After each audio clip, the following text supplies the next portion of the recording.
अच्छा बे समाव जोङो बिराद इम्पर्टेन्ट मोनसे डिसकासन खालामनो नागिरदों बा रायजो राजा बिथांमोननो फोरमायहरनो नागिरदों दा नोंथांमोनाबो सोरबा सोरबा खोनासंखाबाय जानो हागौ जे बे समाव मोनसे एकदमबारे ब्रेकिं निउस बायदि चेनेलाव सार्कुलेट जागासिनो दङ आङो बेखौनो एसे इलाबरेट खालामनानै बुंनो थाखाय बे समखौ आं लानाय जाबाय बे भाइराल भिडिअआव सासे आइजो उदालगुरिनि आइजो आरो सासे चिरांनि बिपिएफनि बागा लिडार बिसोरनि फन रायलायनायनि रेकर्डिं भाइराल जागासिनो दङ आरो बे रेकर्डिंआव सासे आइजोआ बे बिपिएफनि सासे बागा लिडारखौ बारे बारे रिक्वेस्ट खालामबाय थादों जे नोंथांमोना आंनि बिनानावनि नामाव मानो आईबीएस खौ बख'नानै जानो नागिरदों होननानै आरो बिथांजोआ फोरमायबावदों दि 2 लाख मोननाय बे फैसाखौ बै बिपिएफनि सासे बागा लिडारा गासैखौबो बिहरजोबदों 2 लाखखौबो बिहरजोबदों 90,000 अलरेडि हरखाबायनो बिथांजोआ आरो बे एप्लाइ खालामनाय समाव सोरबा सासे आरो बिनिनो 3% दालाला 10,000 लांनानै जाहैखादोंमोन जाहैदों नाथाय बे समाव आईबीएस खौ मोनखांनायनि उनाव 2 लाखनि चेकखौ मोनखांनायनि उनाव जेब्ला फैसाया हाबो बै चिरांनि सासे बिपिएफनि बागा लिडारा बियो 2 लाखखौबो फैसा बिहरजोबदों रायजोफोर 2 लाखखौबो बिहरजोबदों होनब्ला बिपिएफआ लाइमोनफोरनि नामाव 2 लाख आईबीएस होनायनि मिनिं मा थाखो जोङो इनडाइरेक्टलि डाइरेक्टलि जोङो बुजिनो मोनोदि जों मोनथिनो हायोदि बिथांमोना होमब्ला बै आईबीएस नि चेकफोरखौ बीटीसी बाखिनि सेंग्रा सिख्लाफोरनो ओरैनोसो होफ्लादों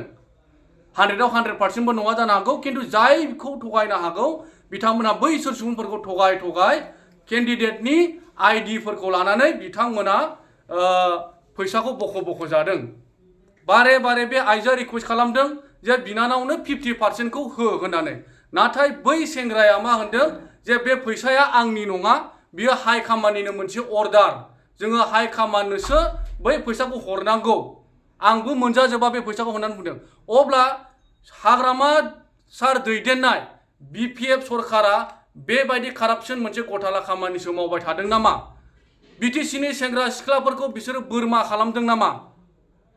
दिनैनि दिनाव बीटीसीनि सेंग्रा सिख्लाफोरा बुजिना लानाया मोनथिना लानाया मोजां जे जुदि 5 बोसोरावनो बिथांमोना बेबायदि कारापसन खालामदोंब्ला आरो फैबाय थानाय सारि बोसोराव बे सरकारा बिपिएफ सरकारा मा खालामगोन मा खालामा नोंथांमोना रग' दिनैनि उनाव क्लियारलि नुखाबाय बेनिखायनो नोंथांमोना बिपिएफ सरकारनि बे ट्रेपनिफ्राय बारग'नो लुबैदोंब्ला नोंथांमोना फैबाय थानाय दिनैनि बे बारनि एसेम्बलि इलेक्शनाव यूपीपीएल सरकारनो भट होनानै बे कारापसन मोनसे काराप्टेड सरकारखौ सिफायनांगौ बे नोंथांमोननि आखायाव थाबाय आरो जुदि नोंथांमोना बिदिनो थगायजाबाय थानो लुबैदोंब्ला बिथांमोननि माखासे लिडारफोरजों लुटि जाबाय थानो लुबैदोंब्ला नोंथांमोननि गोसो नोंथांमोना बिसोरनो भट होनानै नोंथांमोनखौ बिसोरनि ट्रेपआव बिसोरनि फानजारियाव नोंथांमोनखौ गावबा गावखौ सोनानै लानो हायो जोङो खोनाबायसो थादोंमोन जे सरकार फैखांनायनि उनाव बिपिएफनि माखासे लिडारफोर रिन्जय आदामोन कास्टम आदामोन बेनिफ्राय बिक्रम आदामोन प्रहलाद आदामोन बिथांमोना गोदान गारि लादों होननानै दा बै फैसाफोरखौ बिथांमोना बबेनिफ्राय मोनदों बिथांमोनाथ' साखरिबो मावा बिथांमोनाथ' माने थांनाय 5 बोसोराव थिखाबो मावाखै अब्ला बै फैसाफोरखौ बिथांमोना बबेनिफ्राय मोनदों होननानै रायजो राजाफोरनि गेजेराव माखासे सोंलु जाबाय थादोंमोन नाथाय दिनै बियो क्लियार एन्ड काट जाबाय जे बिथांमोना बीटीसीनि माखासे लाइमोनफोरखौ बिब्दिनो लुटिनानै आईबीएस नि 2 लाख चेक होफ्लानानै बिथांमोना गावसोरनो बैसिनिफ्राय फैसाखौ दाबि बा बिनानै लानानै बैफोर गारिफोरखौ बिथांमोना बायदों जोङो रायजो राजाफोरनि